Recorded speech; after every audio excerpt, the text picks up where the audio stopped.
dive into today's episode, I just want to remind you to hit that like button and subscribe to our channel. Your support means the world to us. It helps us grow, reach more amazing learners like you, and keep bringing you fresh and fun content every week. So don't forget, like, subscribe, and let's keep this journey going strong. Hello, wonderful idiom explorers, and a very warm, heartfelt welcome back to another exciting and, we hope, enlightening episode of Idiom Insights. I'm Emma, your enthusiastic guide for today's linguistic adventure, and I'm absolutely thrilled to be here with you all once again, ready to delve into the fascinating, sometimes puzzling, but always rewarding nuances of some more common English phrases. It truly is always a distinct pleasure to share this learning journey with our dedicated listeners as we navigate the incredibly colorful and expressive world of English together. And I'm Jack, your co-host and ever-curious word detective, always eager to join Emma in helping to unravel the often intricate meanings behind these wonderful expressions. We'll aim to share a chuckle or two along the way, of course, as we explore the rich, vibrant landscape of idiomatic English. It's absolutely wonderful to be back in the familiar Idiom Insights studio, Emma, and a very big, enthusiastic hello to all our fantastic listeners joining us from various corners of the globe. Thank you sincerely for tuning in for another dose of idiom discovery and linguistic fun. It's always such a joy, Jack, isn't it? Today, our team has carefully selected 4 incredibly useful and particularly vivid idioms that you, our listeners, will undoubtedly encounter in everyday English conversations, in movies, books, and online. Getting a good grasp of these expressions will not only significantly boost your comprehension skills, but will also equip you with more natural, nuanced, and expressive ways to communicate your own thoughts, feelings, and observations. The selection for today's episode covers a fascinating range of situations, from meeting expectations and accepting something at its apparent meaning to the importance of being honest and the unfortunate scenario of moving from one bad situation to an even worse one. That's a truly excellent and wonderfully varied mix for us to explore today, Emma. I couldn't agree more. These are precisely the kinds of idioms that really add character, color, and significant depth to any conversation, making your English sound much more natural. So, without further ado, here are the 4 fascinating idioms we'll be diving into in this exciting episode of Idiom Insights. First on our list, we have an idiom for meeting the required standard, or quite simply, being good enough for a particular task or situation. Cut the mustard. Secondly, we'll explore a very common phrase used for accepting something as it appears to be on the surface, without engaging in deeper analysis or suspicion. Face value. Our third expression for today is one that encourages being completely honest and entirely open about your true intentions or genuine feelings. Lay your cards on the table. And finally, rounding off our selection, we have a rather picturesque idiom for the unfortunate experience of escaping one bad situation only to find yourself entangled in an even worse one. Out of the frying pan and into the fire. Those are all absolutely fantastic. And as you highlighted, Jack, very common idioms indeed. Each one, in its own unique way, paints a remarkably clear mental picture and is used with considerable frequency in both spoken and written English. Therefore, understanding them thoroughly will be incredibly beneficial for our listeners, not just for comprehension when they engage in English conversations, but also when they encounter these phrases in various forms of media like films, articles, and songs. I couldn't agree more, Emma. They're all exceptionally practical and wonderfully insightful phrases that can truly elevate one's English. And, if I may, Emma, before we delve into the fascinating intricacies of our very first idiom for today, we have a quick and deeply sincere request from both of us here at the Idiom Insights team. If you're finding these episodes genuinely valuable for your ongoing English learning journey, and if you enjoy our explorations into the world of idioms, please do take just a moment to subscribe or follow our podcast on your preferred listening platform. It really helps us out. Yes, absolutely, Jack. Subscribing is undoubtedly the very best way to ensure you don't miss out on any of our future idiom adventures and linguistic discoveries. And we have so many more planned for you. And if you're feeling particularly generous and extra supportive, a simple like or a positive rating on your chosen podcast platform truly helps other English learners discover idiom insights and join our growing community. We are so incredibly grateful for your active engagement and continued support. It genuinely fuels our passion for creating this podcast and sharing our love for language. It genuinely makes a massive, tangible difference to us and to the show. Thank you all so much for being such an integral part of our Idiom Insights community. Right then, Emma, with that important note covered, are you ready for our first idiom, which intriguingly sounds a little bit like a culinary or kitchen task? Let's absolutely do it! Our very first idiom for this insightful episode of Idiom Insights is cut the mustard. Cut the mustard. Now, this is a particularly curious one, isn't it? It makes you wonder, what on earth does cutting literal mustard, the condiment, have to do with anything in a broader sense? What does this intriguing idiom actually mean, Emma? It is indeed a rather unusual and somewhat quirky-sounding phrase, Jack. To cut the mustard essentially means to be good enough, to successfully meet the required standard or expectation, or to be able to cope effectively and successfully with a given situation or perform a specific task satisfactorily. So, if someone or something cuts the mustard, they are deemed effective, competent, or generally up to the expected level of quality or performance. It's very frequently used in the negative form, such as in the phrase "doesn't cut the mustard," to indicate failure to meet those standards. I see. So it's fundamentally about meeting expectations or demonstrating adequacy for a particular purpose or role. For instance, if a new employee is performing exceptionally well and handling all their assigned responsibilities effectively and efficiently, you could confidently say they really cut the mustard. Conversely, if they are consistently struggling, making numerous mistakes, and failing to meet targets, they might, unfortunately, not be cutting the mustard. Precisely, Jack. That's an excellent way to put it. The origin of this idiom is a little bit uncertain, as is often the case with such colorful phrases, but one prominent theory suggests that mustard was once metaphorically used to signify the best, the genuine article, or something of high quality, similar to the expression keen as mustard, meaning very enthusiastic. Therefore, to cut it would imply reaching that specific standard of excellence. Another, perhaps more literal theory relates it to the actual physical difficulty of harvesting tiny mustard seeds. Regardless of its precise origin, the core meaning today is clearly about being good enough, adequate, or succeeding in a task. That's fascinating. It certainly sounds like it's an idiom most often employed when evaluating someone's performance, the effectiveness of a plan, or the suitability of an object for a certain task. For example, if a company invests in and tries out a brand new marketing strategy, but it completely fails to generate any new sales leads or increase revenue, one would have to conclude that the strategy simply didn't cut the mustard. It just wasn't effective. Yes, that's a very common and highly illustrative context, Jack. This versatile idiom can apply to people, their plans, various products, or even their performances in a show or a game. It's a concise and quite informal way of stating that something either measures up to the required or desired standard, or it quite clearly doesn't. So, to offer another example, if an old, well-loved car keeps breaking down repeatedly and is no longer reliable enough for essential daily commuting to work or school, you might regretfully say it just doesn't cut the mustard anymore, and it's probably high time to start looking for a new one. Exactly! That's a perfect illustration. It's no longer consistently meeting the required standard of reliability or performance that the owner needs. Okay, so just to confirm, to cut the mustard means to be good enough, to meet the required standard, or to perform satisfactorily.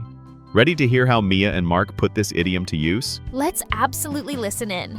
I wonder what or who might be failing to meet expectations in their upcoming conversation. Mark, I was trying out that new project management software the company highly recommended, the one that's supposed to make us all significantly more efficient in our daily tasks. I spent the entire morning, quite frustratingly, just trying to get it to work properly. Oh, you mean that new software package? I think I recall hearing some rather mixed reviews about it from other departments. So how did you actually find it, Mia? Is it really as good as they claim it is? Or as the brochure suggested? Well, to be perfectly honest, Mark, I'm not very impressed with it at all so far. It's incredibly complicated and time-consuming to set up initially. The user interface isn't intuitive in the slightest.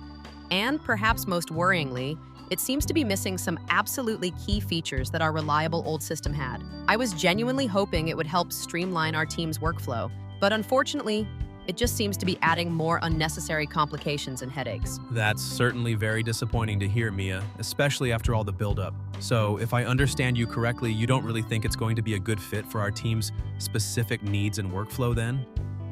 As it stands right now, based on my experience this morning, I really don't think this new software cuts the mustard, not by a long shot. It's specifically supposed to make things easier and more efficient for us, but in reality, it's actually making my job demonstrably harder. I'm definitely going to have to give some serious, detailed feedback to the IT department about this. It's just not up to the necessary standard we require for managing our complex projects effectively and meeting our deadlines.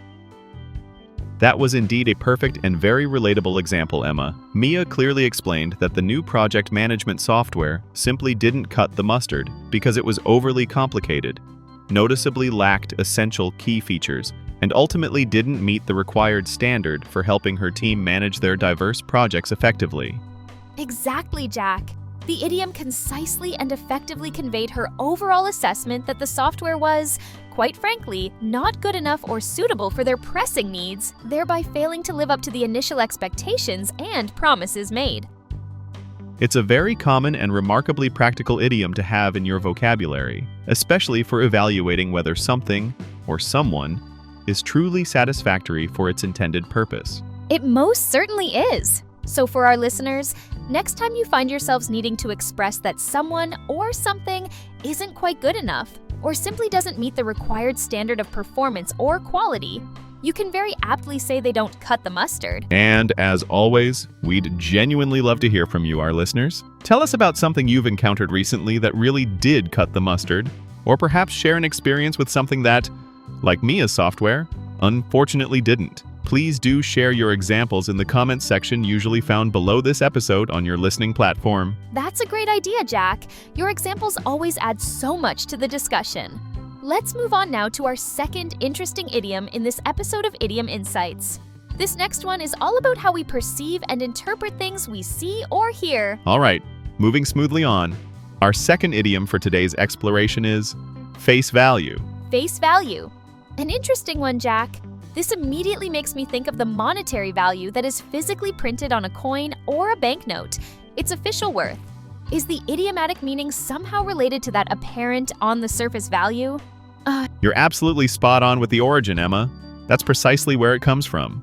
The face value of a coin, a stamp, or even a bond is indeed the value printed directly on its face. Idiomatically, then, to take something at face value means to accept it exactly as it appears to be on the surface, without questioning it too deeply, without diligently looking for a hidden meaning, or without investigating it any further for underlying complexities. You essentially accept the apparent meaning or the supposed truth of what is said or seen, without undue suspicion or the need for deeper critical analysis. So it's really about accepting something based purely on its superficial appearance, or its most literal, straightforward meaning, rather than digging deeper to look for potential underlying motives, hidden agendas, or intricate complexities. For example, if someone tells you a rather dramatic story and you decide to take it at face value, you believe it exactly as they recounted it, without pausing to question if they might be subtly exaggerating certain parts, or perhaps even hiding something significant.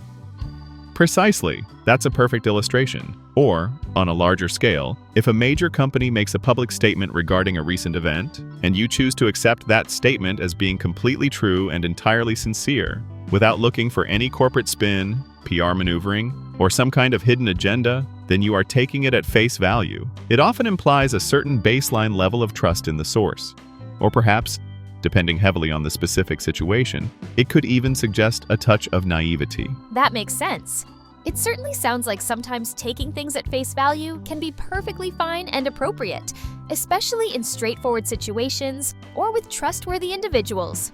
However, at other times, this approach might potentially lead you to be misled or even deceived if there is a hidden meaning involved, or if someone isn't being entirely truthful with their words or actions. Exactly, Emma. It's not always the wisest or most prudent approach in every circumstance. For instance, in complex business negotiations, it's very rarely advisable to take every single statement from the other side purely at face value. Experienced negotiators will usually try to look for underlying interests, unstated assumptions, and broader strategies. However, in our everyday interactions with friends, family, and colleagues whom we generally trust, Taking their words at face value is often the normal, expected, and most efficient way to communicate. So, to give another everyday example, if someone gives you a genuine-sounding compliment on your work or appearance, and you simply accept it as a sincere expression of their positive regard or praise without overanalyzing it or wondering if they have some ulterior motive for saying it, then you are taking that compliment at face value. That's a very good and clear example, Emma.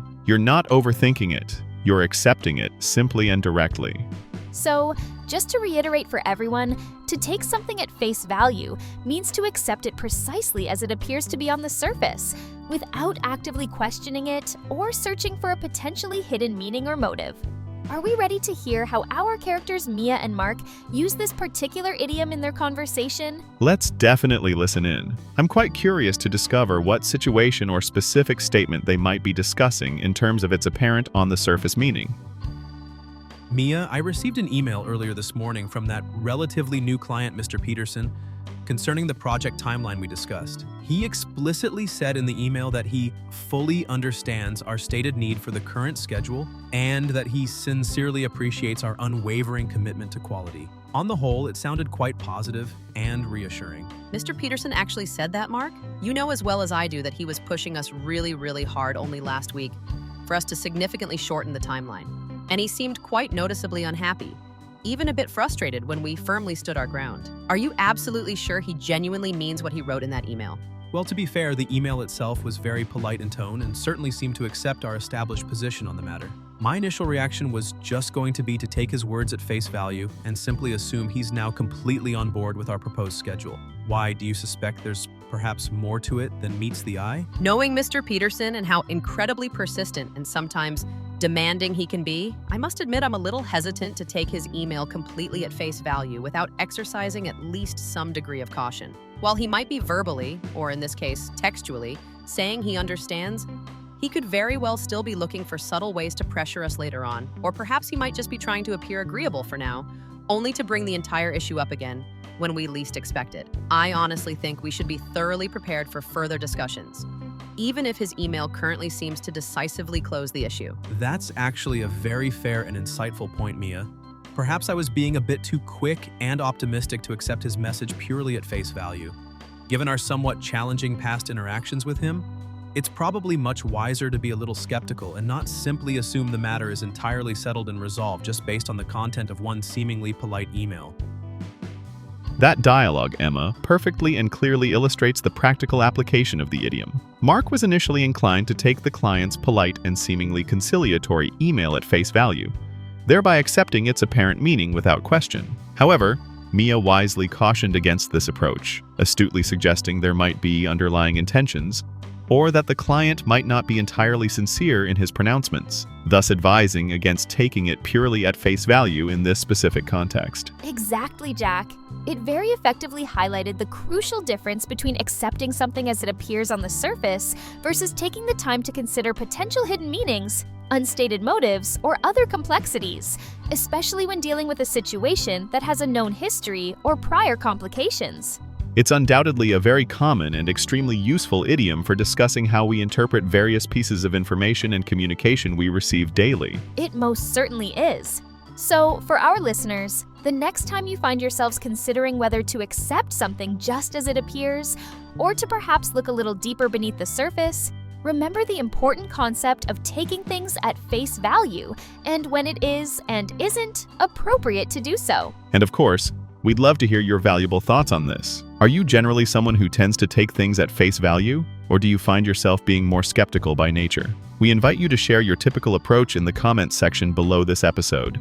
That's a wonderful idea, Jack. Inviting listener participation always enriches our show. Let's smoothly move on now to our third fascinating idiom in this packed episode of Idiom Insights. This particular one is all about the virtue of being open and completely honest. Indeed it is. Our third idiom for today's discussion is the very descriptive, lay your cards on the table. Lay your cards on the table. Jack, this phrase immediately makes me think of a tense moment in a card game, perhaps poker, where players are finally compelled to reveal their hands for everyone to see. What does it actually mean to lay your cards on the table when we're talking about a conversation, a discussion, or a negotiation? Ah, That's exactly the powerful image it's designed to evoke, Emma. You've hit the nail on the head. To lay your cards on the table means to be completely, utterly honest, entirely open, and fully transparent about your true intentions, your genuine feelings, your deeply held opinions, or your unshakable position in a particular situation or negotiation. It signifies a willingness to reveal everything pertinent, holding absolutely nothing back, just like a card player confidently, or perhaps nervously, showing everyone at the table the cards they are holding. I understand. So, it's really about being completely frank, direct, and upfront with someone, not attempting to hide anything crucial or trying to be deceptive in any way. For instance, if you are involved in a critical negotiation and you make a conscious decision to be completely honest about precisely what you want to achieve and what your absolute limits or deal breakers are, you are, in effect, laying your cards on the table. Precisely put, Emma. Or, to consider a more personal example, if you are having a particularly difficult and sensitive conversation with a close friend or a partner about an ongoing problem in your relationship, and you courageously decide to share all your true, unvarnished feelings and deep-seated concerns openly and without reservation, you are indeed laying your cards on the table. This idiom often implies a strong desire to be straightforward, to cut through any ambiguity, and to deal with a situation honestly and directly, even if doing so feels challenging or uncomfortable. It certainly sounds like it can often be quite a brave and courageous thing to do, Jack, as it inevitably makes you somewhat vulnerable by clearly revealing your true position, your innermost feelings, or your non-negotiables. But on the other hand, it can also pave the way for more honest, meaningful, and ultimately productive discussions, can't it? Yes, absolutely, you're right. By choosing to lay your cards on the table, you are essentially inviting the other person or party to reciprocate and be equally honest and open. And this mutual transparency can significantly help to clear up persistent misunderstandings, resolve conflicts, or build or rebuild trust. However, it must be said, it can also be a risky strategy if the other person isn't prepared or willing to be as open, or in a worst-case scenario, if your candid honesty is then unfairly used against you. But the idiom itself, in its most common usage, generally implies a positive underlying intention of fostering transparency and clarity. That's a very balanced perspective. So, if an employee is feeling genuinely unhappy or unfulfilled in their current job and decides to initiate a frank and open discussion with their manager about their long-term career aspirations, their current frustrations, and specific concerns, they are essentially laying their cards on the table in the sincere hope of collaboratively finding a better, more mutually agreeable solution or path forward. Exactly, Emma. No hidden agendas, no game playing, just clear, open, and direct communication. So, to summarize this powerful idiom, to lay your cards on the table means to be completely and unequivocally honest and entirely open about your specific intentions, your true feelings, or your firm position on a matter. Are you ready now to hear how Mia and Mark incorporate this idiom into their discussion? Let's most certainly listen in. I'm keen to hear what kind of honest and potentially challenging open conversation they might be contemplating or discussing. Mark, I really need to have a serious, no-nonsense talk with my landlord about the current state of the apartment. There have been a few rather significant ongoing issues with necessary repairs that simply haven't been addressed properly despite my previous requests. On top of that, the rent is due for renewal next month, and to be frank, I'm quite worried he's going to try and increase it significantly. Oh, that certainly sounds like it could be a potentially tricky and uncomfortable conversation, Mia. Discussions with landlords about repairs and rent can often be quite difficult and sensitive. How are you actually planning to approach it this time? Are you going to try and be very diplomatic and cautious? Or perhaps more direct and assertive? Well, Mark, I've definitely tried being polite and diplomatic in the past, especially concerning the repairs, and quite honestly, it hasn't really gotten me anywhere productive. This time around, I genuinely think I just need to be completely straightforward and unambiguous. I'm planning to formally schedule a meeting with him and just lay all my cards on the table from the very beginning. Lay all your cards on the table, you say? So, does that mean you're going to tell him in no uncertain terms exactly what your major concerns are about the outstanding repairs? And also be completely upfront about what you're realistically prepared to pay for rent if the lease is renewed? Exactly that, Mark. I intend to meticulously list all the outstanding issues, clearly explain how they negatively affect my living conditions, and also state very clearly what I firmly believe is a fair and reasonable rent, based on the apartment's current condition and the prevailing local market rates. No more beating around the bush or subtle hinting. I truly feel it's the only effective way to have a clear, honest, and productive discussion, and hopefully, to reach a mutually fair and lasting agreement. It does feel a little bit risky to be so completely open, I admit, but I'm simply tired of hinting and not seeing any results. That dialogue, Emma, offers another perfect illustration of the idiom in action. Mia explicitly decided to lay her cards on the table with her landlord. This clearly meant she planned to be completely honest, direct, and entirely open about her serious concerns regarding the necessary repairs and her firm position on the potential rent increase, all in order to facilitate a straightforward and unambiguous discussion. Exactly, Jack.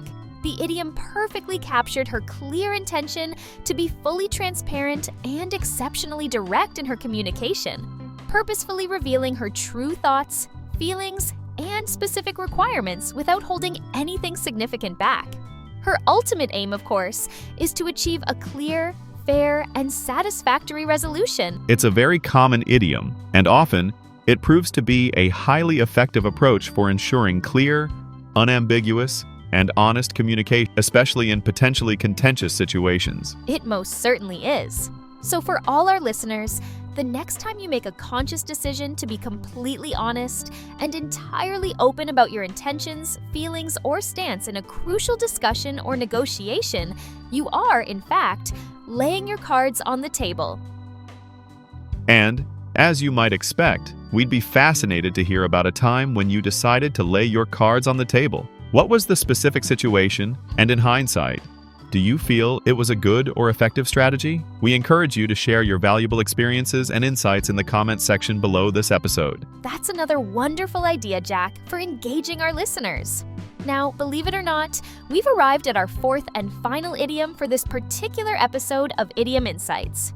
This one, I must say, describes a rather unfortunate yet common human experience, going from an already bad situation to an even worse one. Indeed it does. Our final, rather picturesque idiom for today is out of the frying pan and into the fire. Out of the frying pan and into the fire. Oh dear, Jack, that sounds like a truly terrible and quite alarming progression of events. It paints a vivid picture of escaping something unpleasantly hot, like a frying pan, only to immediately end up in something even hotter, more consuming, and significantly more dangerous, like an open fire. What exactly does this dramatic idiom mean in everyday language? You've captured the visual and the core meaning perfectly, Emma. That's precisely the scenario it describes. To go out of the frying pan and into the fire means to successfully escape from one bad, difficult, unpleasant, or even dangerous situation, only to very quickly find yourself in an even worse, more challenging, or more perilous one. It vividly describes a situation where a well-intentioned attempt to improve things or to escape some form of trouble actually and ironically leads to a much more serious and regrettable predicament. I see. So it's fundamentally about a supposed solution or an attempted escape that dramatically backfires and inadvertently makes the overall situation even worse than it was initially. For example, if someone decides to quit a highly stressful job that they genuinely dislike, hoping to find something better and less demanding, but then they hastily accept a new job that, to their dismay, turns out to be even more stressful. With longer hours and a more demanding boss, they have unfortunately gone out of the frying pan and straight into the fire. Precisely, Emma.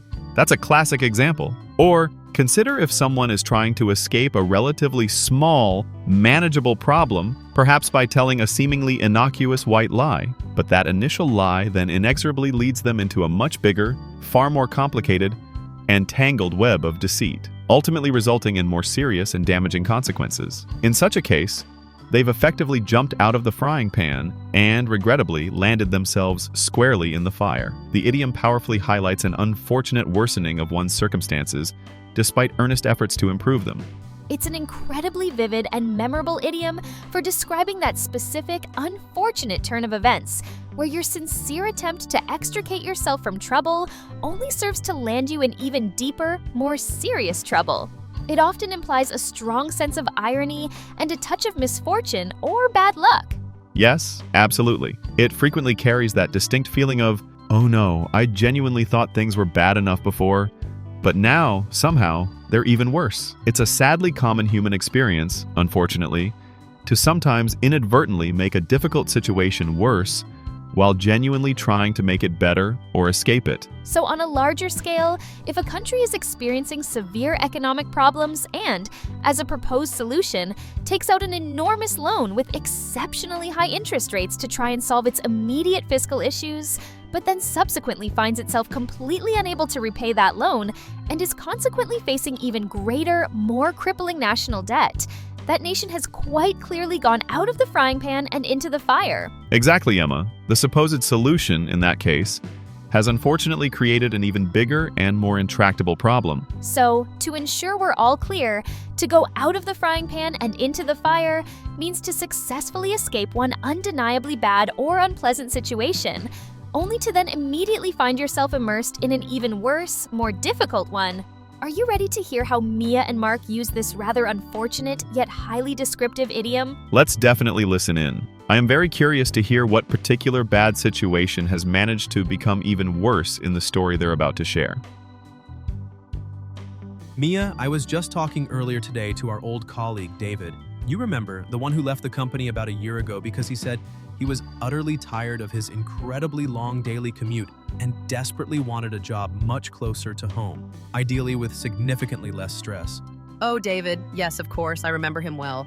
I recall him frequently mentioning that his daily commute was well over an hour each way, and he consistently found it really draining and unproductive. So, did he manage to find a better job closer to his house then? Is he generally happier now, do you think? Well, Mia, that's precisely the unfortunate thing I was about to tell you. He did indeed find a new job much closer to his home, which, as you can imagine, he was initially absolutely thrilled about. His commute is now only about 10 minutes, a huge improvement. However, he confided in me yesterday that the new job itself is proving to be incredibly stressful, far more than he anticipated. His new boss is apparently a complete and utter micromanager. The workload is consistently unmanageable, and the overall company culture is, in his words, really toxic. Oh no, that's terrible news. So, in essence, he left his old job primarily to escape the grueling long commute and the associated stress. But his new job, despite the shorter commute, is actually even more stressful due to these other significant factors. Exactly that, Mia. He said he feels like he's gone completely and utterly out of the frying pan and straight into the fire. He successfully solved the major commute problem, which he referred to as the frying pan. But in doing so, he's ended up in what he describes as a raging fire of a terrible work environment, an awful, overbearing boss, and an unsustainable workload, all of which is collectively making him even more miserable than he was before. He mentioned he's already seriously thinking of looking for yet another job again. That's such a genuine shame, Mark. It's truly awful when you make a concerted effort to improve your situation and then inadvertently, through no real fault of your own, make it demonstrably worse. Poor David going from out of the frying pan and straight into the fire like that, it's a tough lesson. That dialogue, Jack, once again perfectly and poignantly illustrates the idiom in a very relatable context. David, in his understandable attempt to escape his stressful and time-consuming long commute, which represented the frying pan, accepted a new job that unfortunately turned out to be even more stressful due to a toxic work environment and a particularly bad boss, vividly described as the fire. Thus, he unwittingly went out of the frying pan and directly into the fire.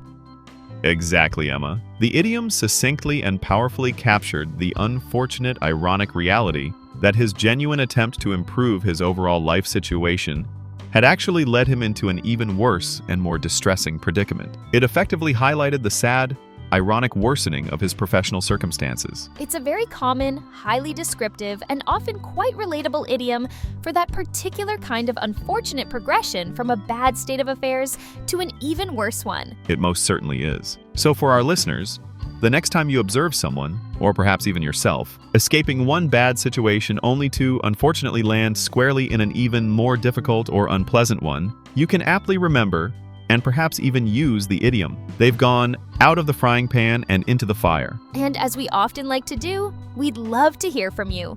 Have you ever personally experienced going out of the frying pan and into the fire, or perhaps witnessed it happening to someone you know? What was the specific situation? We invite you to share your stories Only if you feel comfortable doing so, of course, in the comments section below this episode.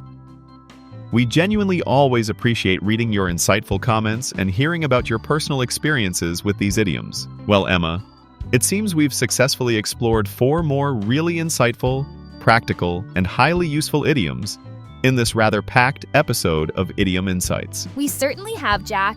It's been another fascinating journey through the English language. And just to quickly recap for everyone who has been tuning into Idiom Insights today, the 4 key idioms we learned and discussed were: firstly, cut the mustard, which, as we learned, means to be good enough, to perform adequately, or to successfully meet the required standard for a task or situation. Secondly, we had face value, meaning to accept something just as it appears on the surface, without engaging in deeper critical analysis or looking for hidden meanings. Our third idiom was lay your cards on the table, a phrase that encourages being completely honest, entirely open, and fully transparent about your true intentions, genuine feelings, or firm position. And finally, we explored the rather unfortunate out of the frying pan and into the fire, which vividly describes escaping one bad or difficult situation only to immediately find yourself in an even worse or more dangerous one. That makes 4 more absolutely fantastic and highly practical additions to your ever-expanding English idiom repertoire. And please remember, dear listeners, the very best and most effective way to truly make these and any other English phrases a natural and fluent part of your active vocabulary is to first actively listen for them in real-life conversations, movies, podcasts, and other media. Then, critically, you need to build your confidence by consciously trying to use them yourself in appropriate conversational contexts. Absolutely, Jack. That's spot-on advice. Don't ever be afraid to experiment with new language. The more you actively use these idioms, the more comfortable and natural your spoken English will become, and the more effectively you'll be able to express complex and nuanced meanings with real flair and confidence. It really does make a difference. And if you genuinely enjoyed learning with us today on this episode, and we sincerely hope you did, please do consider giving this episode of Idiom Insights a like, a thumbs up, or even leaving us a positive review on your preferred podcast platform. Your valuable support truly helps us to reach more enthusiastic English learners around the world and enables us to continue creating this educational content for you. Yes, please do. And also, make absolutely sure you hit that subscribe or follow button for Idiom Insights so that you don't miss out on any of our exciting future episodes. We promise we'll continue to unravel the wonderful, often witty, and sometimes downright perplexing world of English idioms together. Thank you all so very much for joining us today on Idiom Insights. It's truly been a great pleasure exploring these fascinating phrases with our dedicated global audience. Keep learning with enthusiasm, keep listening attentively, and we'll look forward to talking to you all again very soon on the next episode of Idiom Insights. Goodbye for now, everyone. Take care. See you next time. Bye.